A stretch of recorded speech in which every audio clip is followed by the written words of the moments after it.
Berdasarkan data dari Dinas Kesehatan Kota Lubuk Linggau, kasus demam berdarah tahun 2023 relatif terkendali dari tahun 2022.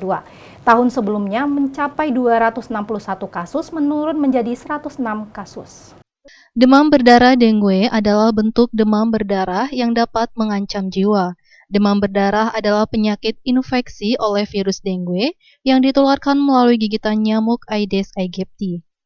Sehubungan dengan kewaspadaan dini dengue demam berdarah terkait perubahan iklim El Nino, berdasarkan dari Dinas Kesehatan Lubuk Linggau tentang antisipasi menghadapi peningkatan kasus dengue di Kota Lubuk Linggau saat ini sampai Minggu ketiga November 2023. Sebanyak 92 kasus penyakit demam berdarah sejumlah 38,72 per 100.000 penduduk dan jumlah kematian terkena penyakit demam berdarah tidak ada kasus kematian. Dibandingkan tahun 2022, peningkatan kasus demam berdarah yang terjadi pada tahun 2023 sampai saat ini relatif terkendali. Subkoordinator Bidang P2PM Dinas Kesehatan Lubuk Linggau, Depit Kurniawan mengatakan, untuk saat ini memang perlu diwaspadai. Penyakit demam berdarah itu adalah penyakit infeksi menular yang disebabkan oleh virus dengue.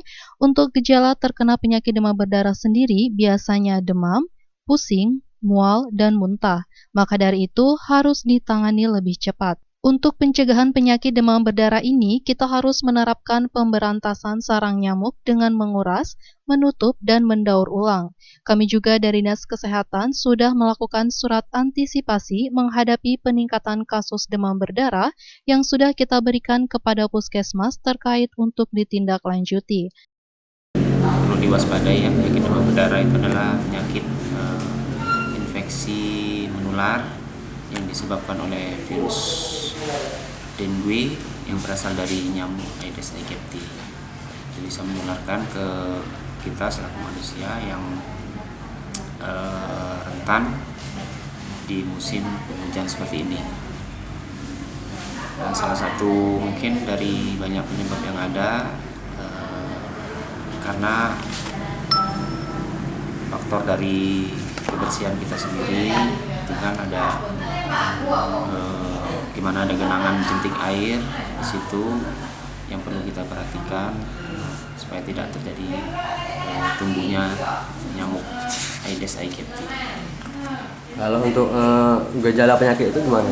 Gejala-gejala yang Kalau pertama? untuk gejala DBD sendiri biasanya demam disertai pusing, sertai mual muntah juga. Kadang demam itu berlangsung selama 3-7 hari, tapi yang perlu diwaspadai kita misal di hari ketiga kita dengan memberikan obat dari rumah, obat seperti penurun panas itu tidak sembuh, baik kita langsung ke fasilitas layanan kesehatan untuk melakukan pemeriksaan lebih lanjut. Kalau untuk makan Penyakit demam berdarah ini di satu sisi kita harus menerapkan PSN, ya pemberantasan sarang nyamuk itu ya, pemberantasan sarang nyamuk dengan 3M yang melalui menguras, menutup, dan mendaur ulang. Dan upaya kita juga dari Dinas Kesehatan waktu itu sudah melakukan surat antisipasi menghadapi peningkatan kasus DBD yang sudah kita berikan kepada puskesmas terkait untuk ditindaklanjuti, bisa nanti ke lurah ataupun ke camat dan ke RT untuk bisa dilakukan kegiatan PSN secara serentak, baik itu di rumah masing-masing ataupun nanti secara bergotong royong. kalau Untuk data yang terkena penyakit demam berdarah dengue dari bulan Januari sampai dengan pertengahan bulan Desember ini, kurang lebih 106 orang terkena penyakit demam berdarah. Data DBD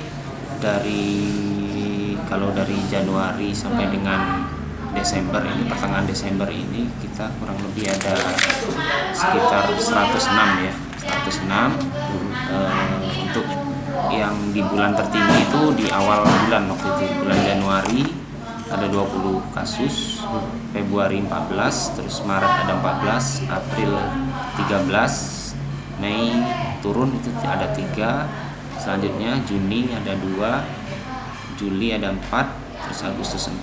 Nah, ini ada kenaikan lagi di September 10, Oktober 6, November 7, dan Desember sampai sekarang baru ada 9 kasus. Ya, mungkin diupayakan kita selalu melakukan untuk pencegahan sedini mungkin supaya tidak terjadi peningkatan kasus. Kalau yang terakhir Pak, untuk harapan ke depannya Pak mengenai penyakit ini gimana Pak? Ya, itu harapan untuk DBD ini supaya tidak meningkat. Mungkin di sini perlu upaya pengantisipasi yang dari teman-teman puskesmas. Ini kita aktifkan untuk tim gerak cepat dalam rangka pemberantasan penanggulangan penyakit. Baik itu kita laksanakan tata laksana PE, penyidikan epidemiologi, yang apabila ditemukan kasus kita langsung turun ke lapangan untuk melakukan PE, dan apa hasil PE-nya nanti akan dilaporkan ke Dinas Kesehatan, apa itu bentuk pembagian larvasida ataupun kegiatan fogging yang akan kita laksanakan supaya untuk memutus mata rantai penyebaran dari nyamuk. Iva Walbarodi, Silampari TV, melaporkan.